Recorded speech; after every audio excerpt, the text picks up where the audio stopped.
Você faz a diferença? Eu faço. Eu faço. Eu faço. Eu faço. Eu faço. Quase metade da população brasileira está acima do peso. O índice entre os homens é de 50,1% e entre as mulheres é de 48%, segundo dados do Instituto Brasileiro de Geografia e Estatística, o IBGE. Esses percentuais dobraram nos últimos 40 anos. Se na década de 1970 a preocupação do Ministério da Saúde era com a desnutrição, hoje o desafio é combater a obesidade. Isso mostra uma mudança nos hábitos dos brasileiros, aliada a um aumento na renda das camadas mais pobres da sociedade. Na correria do dia a dia, nem sempre as pessoas conseguem ter uma alimentação saudável. A falta de tempo faz com que o almoço, muitas vezes, seja substituído por lanches rápidos. Mas é importante ficar atento às escolhas feitas na hora de comer para não prejudicar a saúde.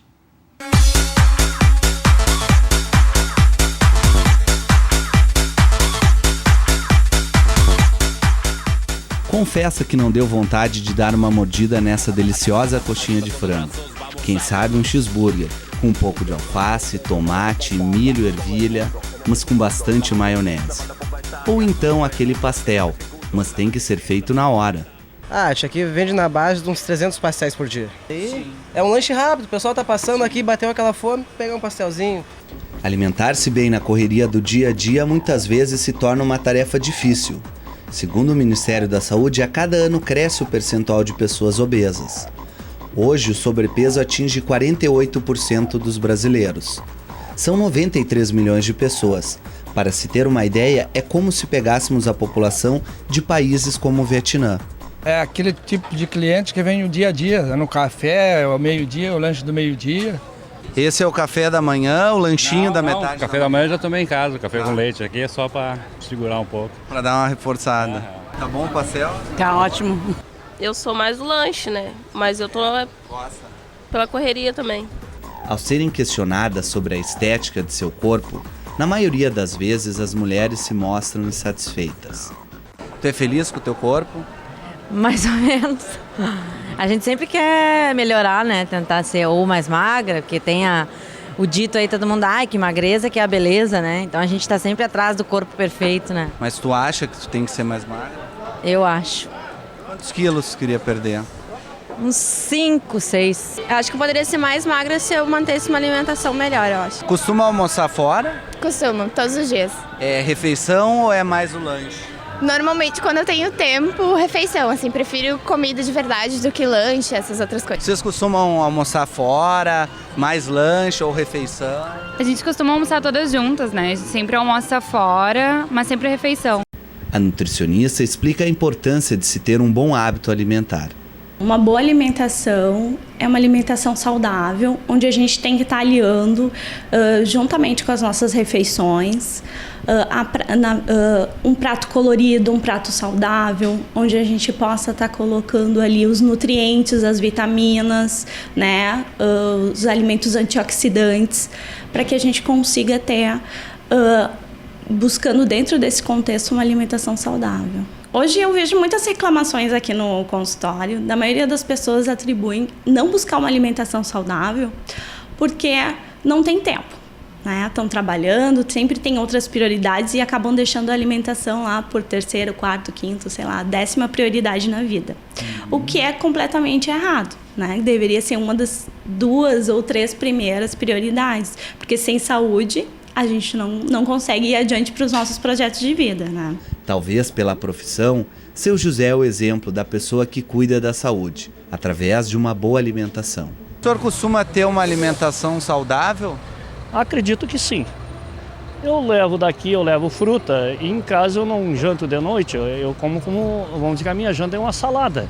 Cenoura, beterraba, ou sendo mamão, ou sendo moranguinho. É só coisas daqui que a gente leva para jantar em casa, né? Que a gente não janta, a gente faz esse tipo de coisa, né? Da noite eu não como nada pesado, sempre as coisas mais leves, sabe? O próprio trabalho da gente ele traz mais aquele hábito de comer aquelas coisas, né, mais leve, mais... A gente vê tantos exemplos dos outros, que gurizadas novas aí com 50, 52 anos, 55 anos, já estão tortos, já deram derrame, já deram aquele AVC.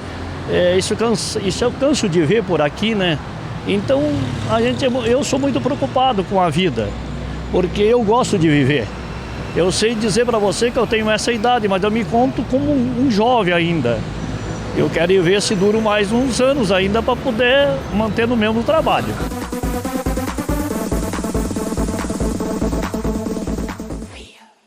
E o que fazer quando o sobrepeso prejudica a rotina das pessoas e se torna até uma ameaça de morte? Em alguns casos, a única saída é a cirurgia de redução do estômago.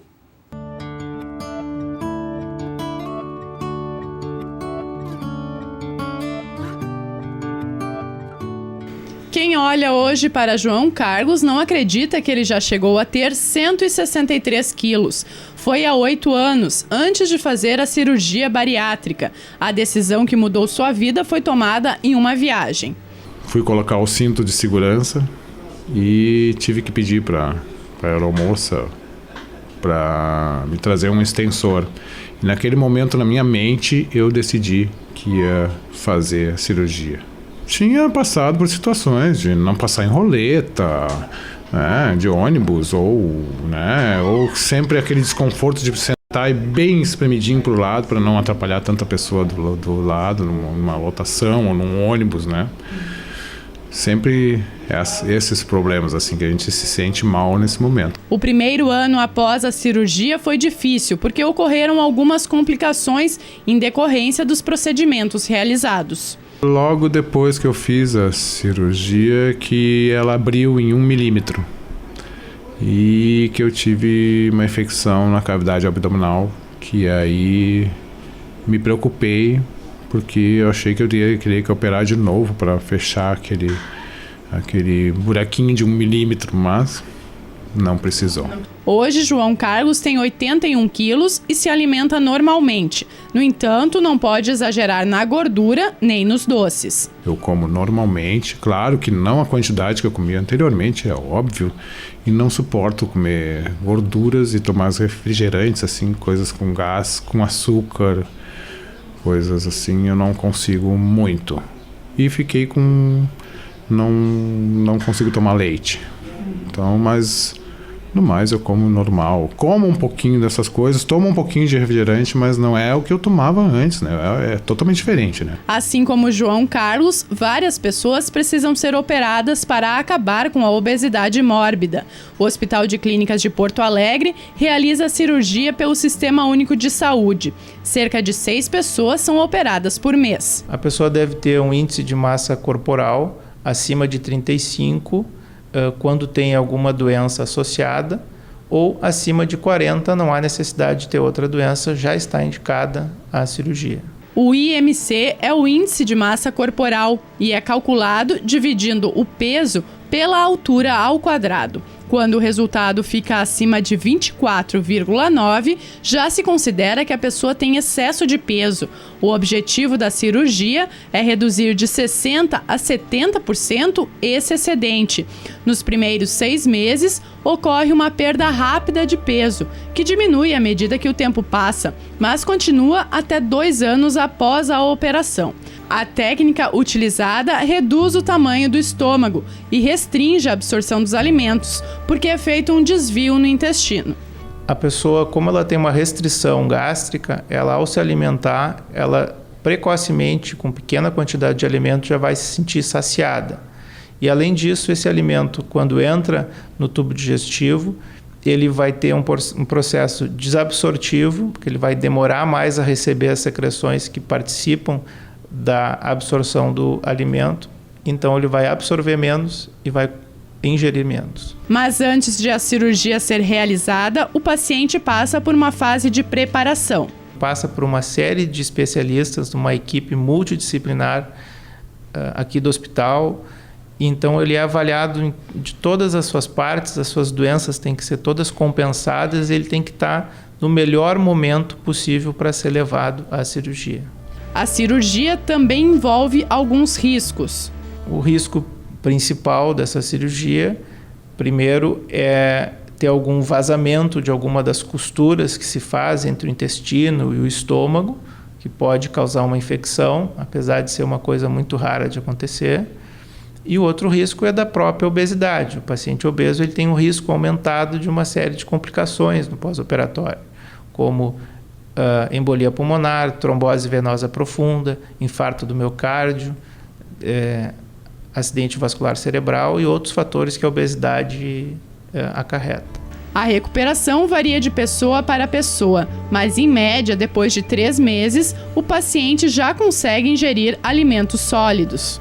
A pessoa fica, depois da cirurgia, já no primeiro dia recebe líquidos, uma pequena quantidade que vai crescente. Quando ela tem alta, ela fica com uma dieta de 200 ml a cada 2 horas de líquidos, e ela vai ficar em torno de 20 dias recebendo líquidos, e vagarosamente, a partir daí, ela vai passando para alimentos pastosos e sólidos. Quem já passou pela cirurgia garante que valeu a pena. Mudou tudo.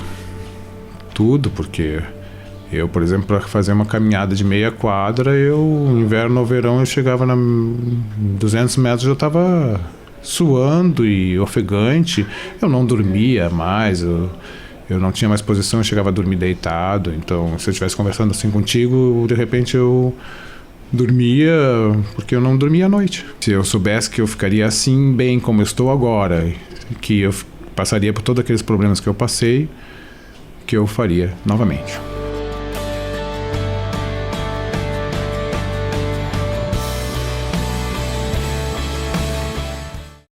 Para garantir uma vida saudável, não basta cuidar apenas da alimentação.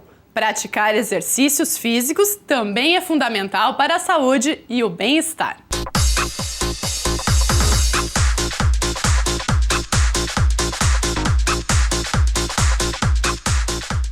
Seu Hari tem hoje 87 anos. Desde jovem, sempre praticou atividade física. Estudou em um colégio interno onde o condicionamento era algo considerado importante. Nós fazíamos diariamente 45 minutos de exercício e com isso eu acostumei, tanto que depois disso eu continuei me exercitando. O aposentado conta que há 10 anos tomou uma decisão que mudou sua vida. Pratique exercícios físicos de forma regular nesta academia no centro de Porto Alegre. Eu tenho hoje 10 anos de academia, porque já virou um hábito perfeito, né? Eu também faço, evidentemente, exercício mental, participo de algumas entidades aqui em Porto Alegre. Estou fazendo curso de filosofia. Tudo isso não deixa de ser também um exercício, na medida que não adianta salvar o corpo e perder a alma, né? O avô, pai de família, exibe os benefícios colhidos graças à qualidade de vida que leva. Talvez agora, apesar do avanço da idade, eu tenho resistência melhor. A minha pressão é normal, ela aumenta durante os exercícios, eu saio com a pressão normal, 12,5 por 7,5. E, independente disso, eu também sinto uma disposição talvez um pouco mais leve. Estava conferindo ainda outro dia, as minhas medidas de cintura, por exemplo, estão todas dentro do padrão.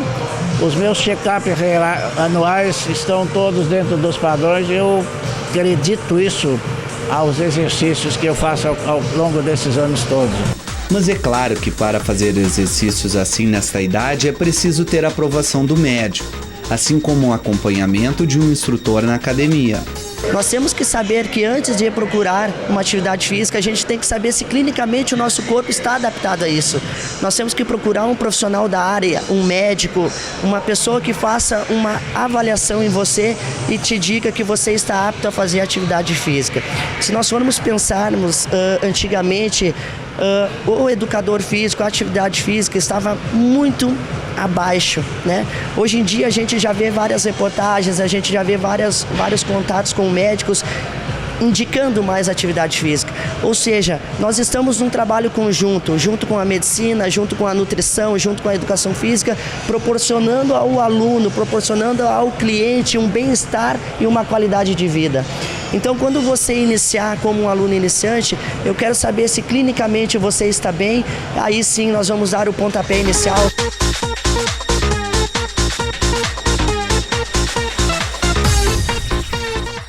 Mas afinal, será que as pessoas procuram uma academia para o seu bem-estar e qualidade de vida ou só pela estética, deixando de lado a questão saúde? Mais para manter o corpo melhor, né? Eu queria unir as duas coisas, por isso que eu escolhi a academia.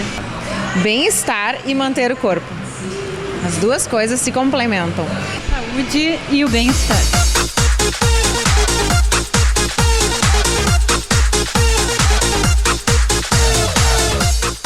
Olha, saúde está intrinsecamente ligado com a prática da atividade física, uma boa alimentação, uma noite regular de qualidade de sono, trabalho aeróbico, alongamento, musculação, tudo está interligado. Se alimentar bem e praticar atividade física. Na real, para os dois.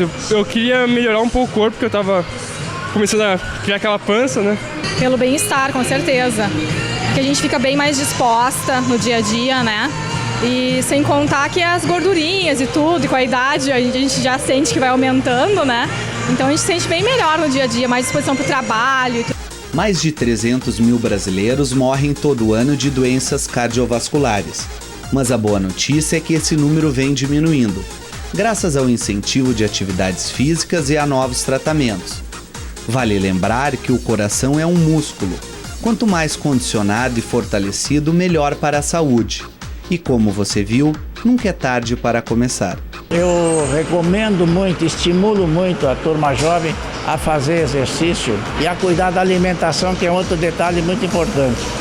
Eu tenho uma alimentação sadia, perfeitamente de acordo com as condições. Você vê, não tenho barriga, não tenho, estou em forma fisicamente falando.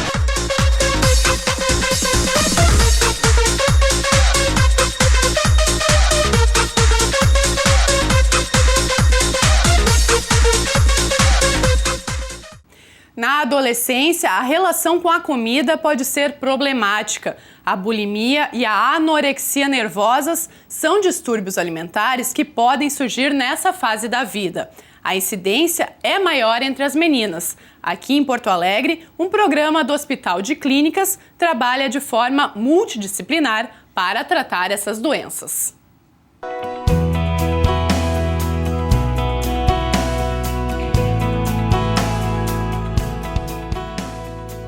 Aos 13 anos, Flávia passou por momentos difíceis. Ficou 1 mês internada devido à depressão, depois de sofrer com bulimia e anorexia.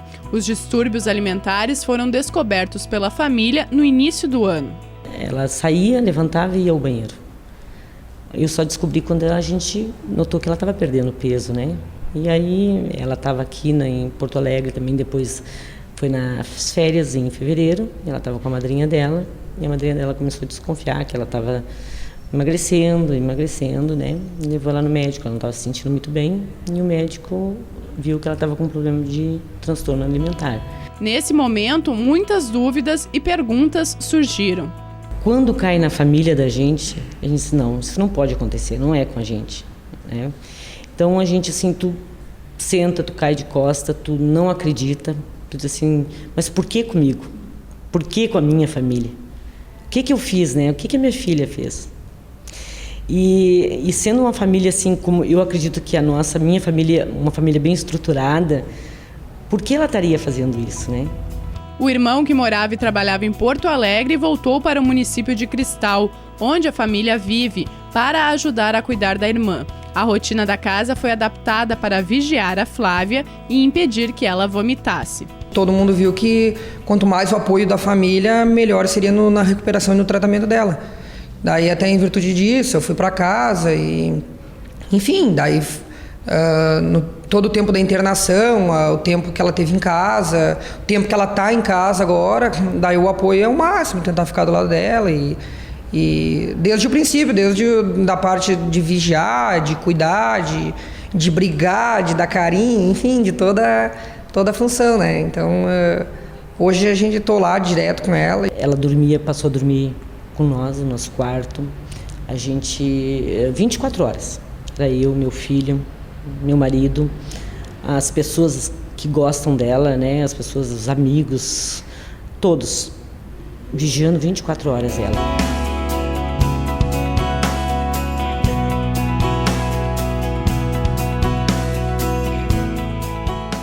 Flávia chegou a perder 6 quilos em uma semana.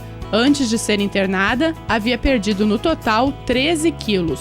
13 quilos para uma mãe é terrível, né?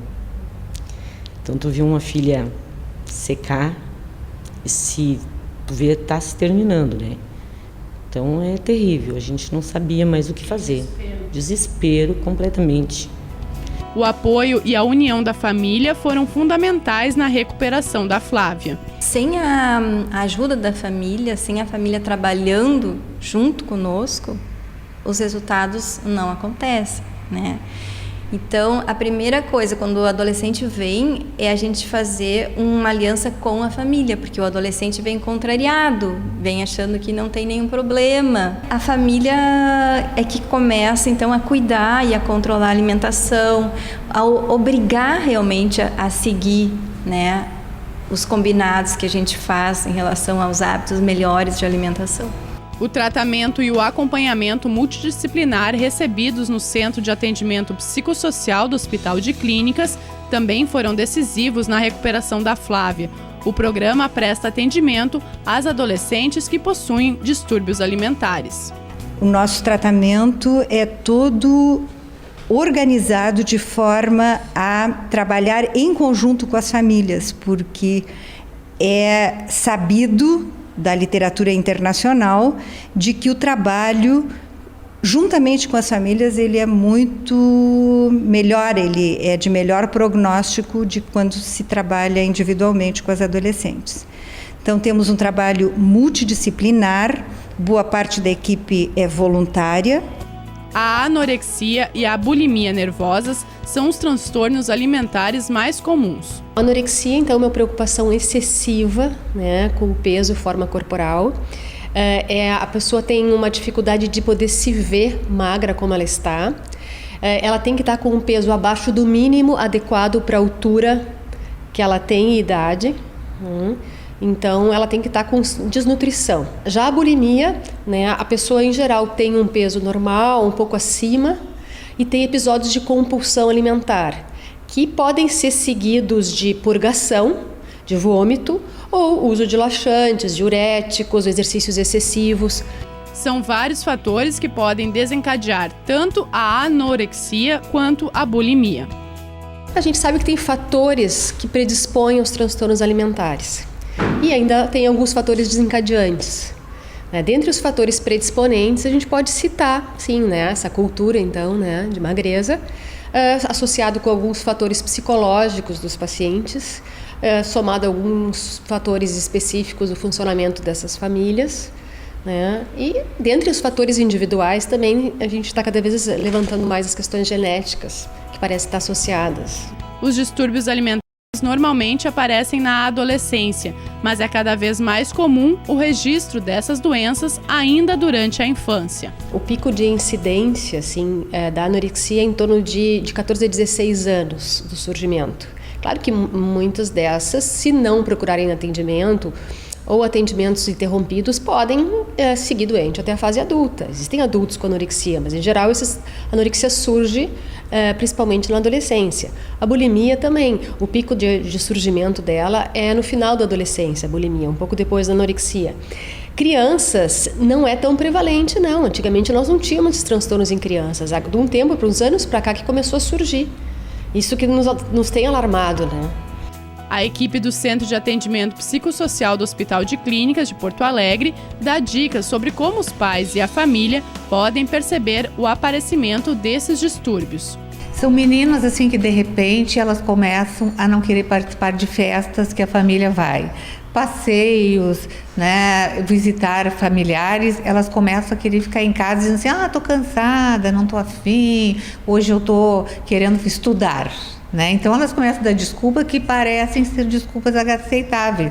Só que é uma mudança de comportamento. Elas começam a botar roupas largas, grandes, que não aparece o emagrecimento que elas estão tendo. Elas sentam à mesa, comem e dizem assim, eu vou fazer a higiene imediatamente. Os pais, assim, que legal, né? Como a minha filha é uma pessoa bem orientada, né? Ela come e vai imediatamente para o banheiro para fazer higiene. Não, pode ser que ela está indo para eliminar aquilo que ela achou que foi demais. E os pais estão achando que é um procedimento saudável.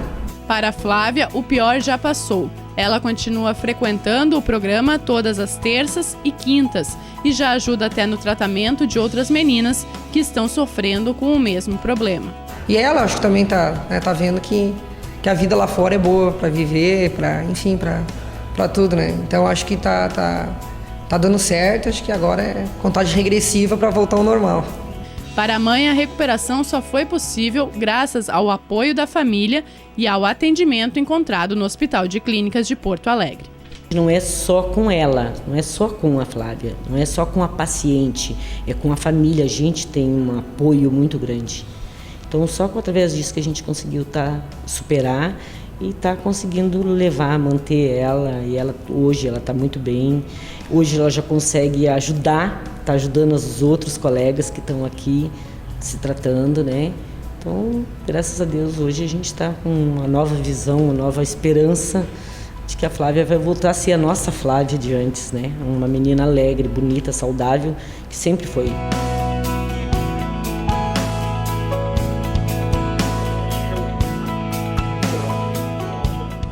Você pode assistir este programa e as edições anteriores pela internet. O conteúdo está disponível no endereço www.youtube.com/faça a diferença.